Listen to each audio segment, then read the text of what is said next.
Hello my beautiful people, कैसे हैं आप सब लोग। आज की रीडिंग है कैप्रिकॉर्न्स के बारे में। कैप्रिकॉर्न की रीडिंग से पहले थोड़ा उनके बारे में बात कर लेते हैं। इनका रूलिंग प्लैनेट होता है सैटर्न और इनका एलिमेंट होता है अर्थ। अर्थ एलिमेंट की वजह से इनमें कुछ खूबियाँ होती हैं, जो खासियत होती हैं, जो सभी अर्थ एलिमेंट में पाई जाती हैं। तो थोड़ी बात करते हैं कैप्रिकॉर्न्स के बारे में। अर्थ एलिमेंट है तो इनमें पेशेंस होती है, हार्ड वर्क की टेंडेंसी होती है, ओवर अचीवर होते हैं ये लोग और एम्बिशियस होते हैं, डिटरमिन्ड होते हैं और स्ट्रॉन्ग होते हैं। यानी कि देखो, मेहनत कौन करेगा? जो डिटरमिन्ड होगा, जो हार्ड वर्क करने को तैयार है। कैप्रिकॉर्न, क्योंकि उनमें एक अर्थ एलिमेंट होता है, ये राशि वाले लोग काफ़ी मेहनती होते हैं। और दूसरी इनकी पर्सोना में क्या चीज़ें होती हैं, ये पोलाइट होते हैं, लेकिन उसके बावजूद ये जिसे कहते हैं ना असर्टिव होते हैं, यानी अपनी बात को, अपनी ओपिनियन को बहुत अच्छे से रखने वाले होते हैं। ये एक बहुत अच्छी खूबी होती है जिसके भी अंदर है अगर। और डायरेक्ट होते हैं और मतलब ना इधर उधर की बातें नहीं करेंगे, पूरी पॉइंट की बात करेंगे। और ये जिसे कहते हैं हार्ड वर्कर जितने भी होते हैं, ओवर अचीवर, हाँ, सक्सेसफुल लोग, ये उनकी क्वालिटीज़ भी होती हैं, ठीक है। लेकिन इनकी वीकनेसेस क्या हैं? इनकी वीकनेस है कि ये अपनी फीलिंग्स के बारे में, जो कोर फीलिंग्स है ना, अंदर की बातें, कोर फीलिंग्स के बारे में बात करना इनको बहुत मुश्किल लगता है। और ये काफ़ी मैच्योर अपने आप को शो करते हैं, प्रैक्टिकल होते हैं, गुस्सा भी आ जाता है और स्ट्रॉन्ग विल्ड होते हैं। यानी आप इनको ना, अगर इनको कोई चीज़ समझ में आ गई, जच गई है, तो इनको करना है तो इनको करना है, उस चीज़ से इनको कोई हटा नहीं सकता है। कॉन्शियस होते हैं काफ़ी और काफ़ी मतलब फन लविंग होते हैं। इस पॉजिटिव नोट पे शुरू करते हैं। कैप्रिकॉर्न की दिसंबर 2023 के लिए उनकी एनर्जी क्या है चेक कर लेते हैं। कार्ड मैंने पहले ही निकाल लिए हैं, ठीक है। तो सबसे पहले मैं देख पा रही हूँ 10 ऑफ वॉन्ड्स। तो ये आप पिक्चर देख के देखिए कि ये इंसान है और ये इन वॉन्ड्स के बोझ में दबा जा रहा है। वॉन्ड्स को आप समझिए रिस्पॉन्सिबिलिटी, काम, वर्क। और जैसे कि अभी हमने बात की है कि कैप्रिकॉर्न्स जो होते हैं, ऑलरेडी उनका जो कोर इशू है, कोर वैल्यू है, वो होता है वर्क, हार्ड वर्क।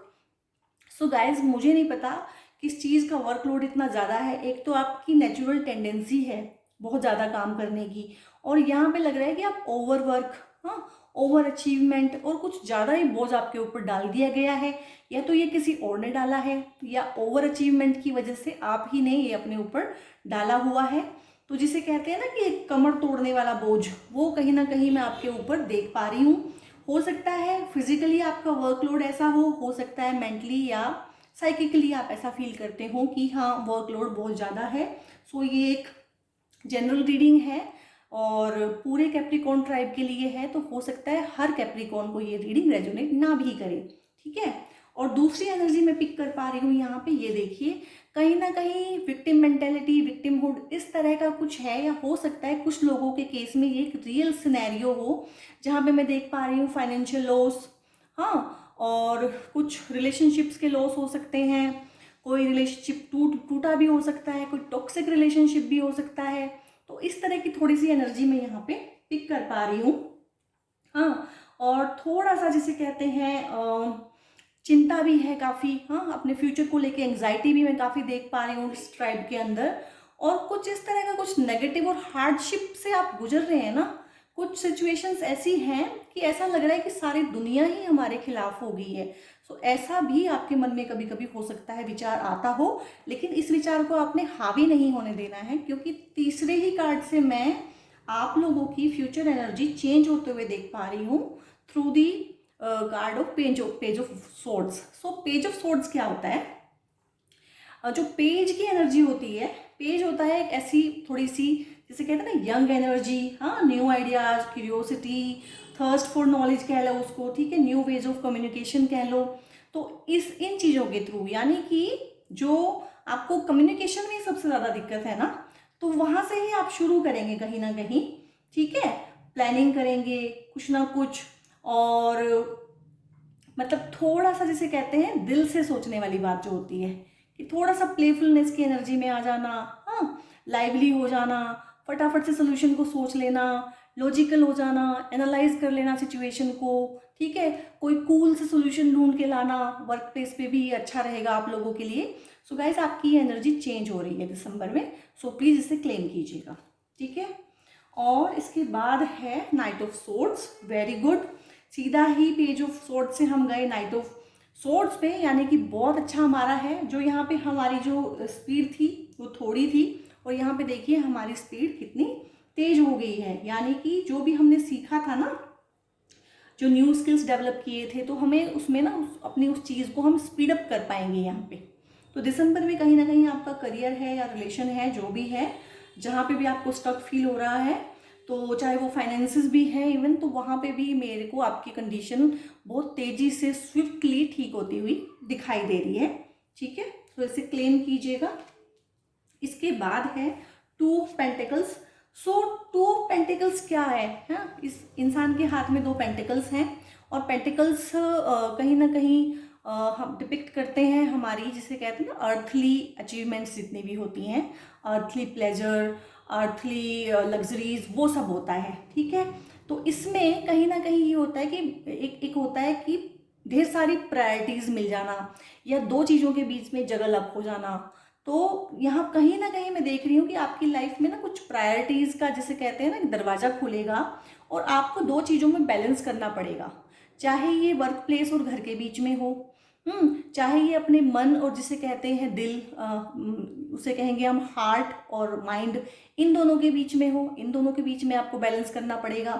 ठीक है, और हो सकता है कि आप बहुत बिजी हो जाएं तो घर पे टाइम ना दे पाएं। तो आपको यहाँ पे गाइडेंस है कि आपको दोनों को बैलेंस करके चलना पड़ेगा, दोनों को मैनेज करना पड़ेगा, तो तभी सब कुछ ठीक होगा। और ऐसा भी हो सकता है कि कुछ इस तरह का असाइनमेंट आपको मिल जाए, कुछ ऐसा काम हो जाए, क्योंकि कैप्रिकॉन्स वैसे ही वर्कोहोलिक हैं। तो मैं यहाँ पे जो ज़्यादा एनर्जी पिक कर पा रही हूँ वो ये है कि आपने वर्क को कुछ ज़्यादा तवज्जो दी हुई है, और उसकी वजह से आपके रिलेशनशिप्स कहीं ना कहीं सफ़र कर रहे हैं, और फैमिली लाइफ सफ़र कर रही है, और पर्सनल लाइफ कहीं ना कहीं सफ़र कर रही है। तो आपको इस ओवरवर्क की एनर्जी से बाहर निकल के इन दोनों चीज़ों में बैलेंस बिठाना सीखना है। ठीक है, थ्रू आउट दिस दिसंबर, ताकि हम जनवरी 2024 में एक अच्छे से नोट पे एंटर कर पाएँ। सो ये आपकी गाइडेंस है। एंड नेक्स्ट कार्ड है the high priestess. So high priestess एक ऐसा कार्ड होता है जो इंट्यूशन की देवी बोलते हैं इसको। थोड़ा सा मिस्टिसिज्म भी होता है, थोड़ा नॉलेज का टचअप होता है इसमें। तो आपको ना ये अब टाइम आ गया है कि आपको अपने इंस्टिंक्ट्स पे, अपने गट पे थोड़ा सा विश्वास करना सीखना होगा। अपनी फीलिंग की जो लैंग्वेज है ना, उसको डिकोड करना सीखना पड़ेगा। और थोड़ा सा ना आप लोग अपने सपनों पे ध्यान दें कि आपको किस तरह के सपने आ रहे हैं।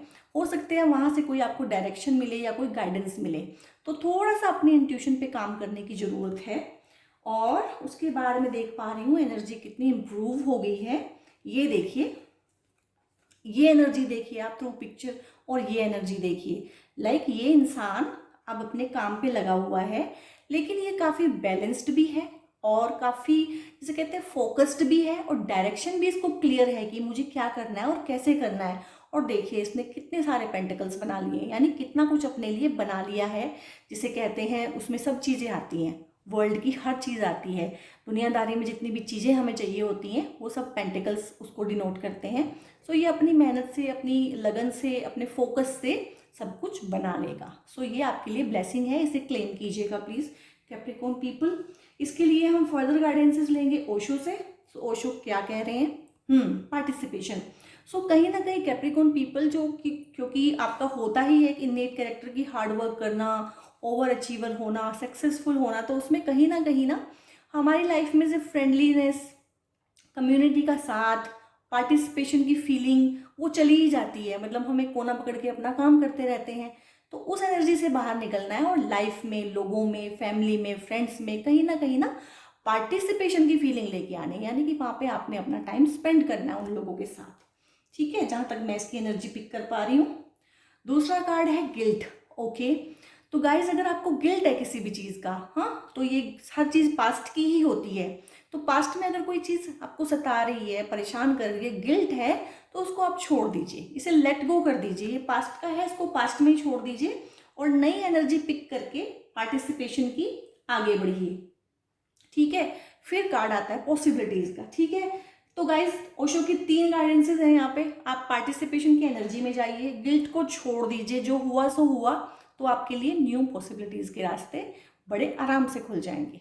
ठीक है, इसके बाद हम गाइडेंसेस लेंगे मून से। सो मून की क्या गाइडेंस है? वाओ, अभी हम पास्ट के बारे में ही बात कर रहे थे, तो ये अब क्लियर हो गया है। मून से भी सिमिलर सा ही कार्ड आया है। लाइक देखिए, do not let your past hold you back. So ये गिल्ट जो है कहीं ना कहीं पास्ट का है, सो इसको छोड़ दीजिए, यानी कि पास्ट को छोड़ दीजिए। दोनों चीज़ें एक ही हैं, अलग अलग डेक से आके हमें सेम ही गाइडेंस मिली है। सो अगर आप इस चीज़ को रेजोनेट कर पा रहे हैं किसी गिल्ट में हैं और कहीं ना कहीं पास्ट में स्टक हैं, जो कि हम सभी किसी ना किसी लेवल पे होते हैं, थोड़े या ज़्यादा, सो इस एनर्जी को छोड़ दीजिए। नेक्स्ट गाइडेंस लेंगे मून से, सो दैट कि हमें और क्लियर हो जाए। Believe in the impossible. Oh wow, cards भी ना कैसे हमें एनर्जी देते हैं और कैसे हमें गाइडेंस देते हैं, कभी कभी तो मैं खुद भी हैरान होती हूँ। यहाँ से ओशो कह रहे हैं न्यू पॉसिबिलिटीज़ का रास्ता खुल जाएगा। यहाँ पे मून भी कह रहा है बिलीव इन द इम्पॉसिबल। हाँ, इम्पॉसिबल इज नथिंग, पॉसिबल है सब कुछ, पॉसिबिलिटीज़ का रास्ता खुल जाएगा।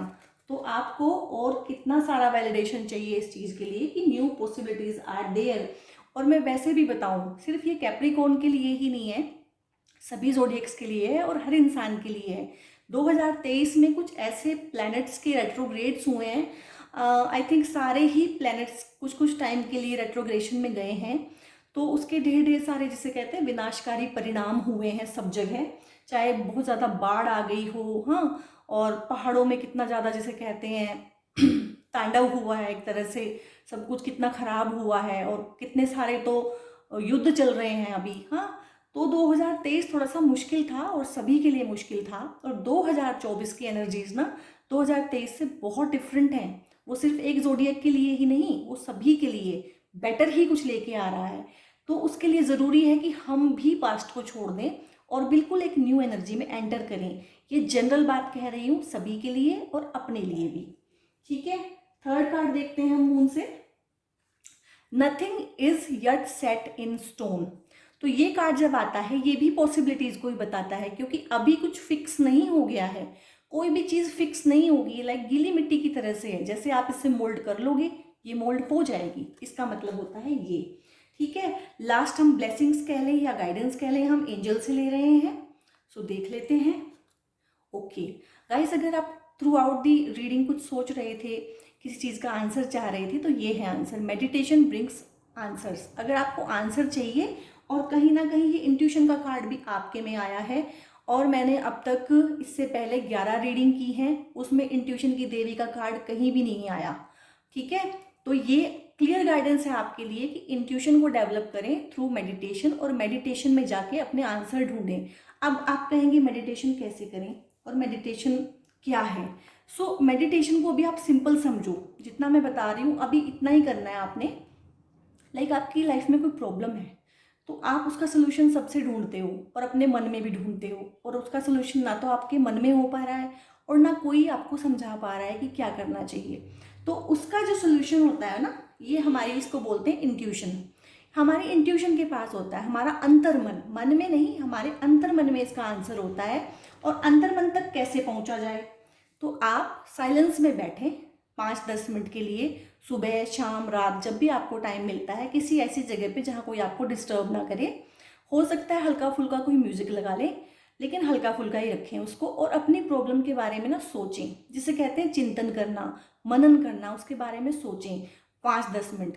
आप ऐसे अपनी प्रॉब्लम के साथ बैठना शुरू करें, अपने किसी क्वेश्चन के साथ बैठना शुरू करें, यकीन मानिए आपको सारे आंसर्स मिल जाएंगे। उसके बाद है second card, listen to your intuition. Oh my god, cards are repeating, इतना इतना रिपीटिशन कार्ड्स में हो रहा है। Meditation brings answer, listen to your intuition, listen to your intuition. Okay, इसके बाद है third and last card from the. Okay, अगर आपने थ्रू आउट रीडिंग कुछ सोचा है, कुछ करने के बारे में, कोई बिग ब्रेक थ्रू है, कोई बड़ा प्लान है, जिसे कहते हैं ना कि बहुत बड़ा सपना है, बहुत बड़ी अचीवमेंट है, कोई जो दिमाग में है कि ये करके रहना है, सो आंसर देखिए with in the next few months. तो क्योंकि वो सपना बड़ा है, उसके होने में टाइम लगना ही है, लेकिन ये कुछ महीनों में हो जाएगा। और अगर मैं कुछ महीनों का थोड़ा सा आपको बताऊं, तो मुझे ये कहीं ना कहीं जून में होता हुआ लग रहा है। ठीक है, जनरल रीडिंग है, तो बहुत ज़्यादा क्लियर गाइडेंस मैं नहीं दे पाऊँगी, लेकिन अगर मैं कलेक्टिव इसको पिक करूँ तो ये जून में मुझे होता हुआ दिख रहा है। सो फेथ रखिएगा, और मेरी भी ढेर सारी ब्लेसिंग्स हैं सभी ज़ोडिएक्स को और कैप्रिकॉर्न पीपल को। सो अगर आपको ये रीडिंग पसंद आई है, आपने इसे रेजोनेट किया है, तो रीडिंग को लाइक कीजिएगा, कमेंट करके बताइएगा आपने किस हद तक और कितना इससे रेजोनेट किया है। और अगर आपको मेरा कंटेंट पसंद आ रहा है और फ्यूचर में भी आप मेरा कंटेंट देखना चाहते हैं, तो आप मेरा चैनल सब्सक्राइब भी कर सकते हैं। सो मैं आप लोगों के लिए ढेर ढेर सारी प्रेयर करती हूँ, आपको ढेर सारी ब्लेसिंग्स देती हूँ। God bless you all.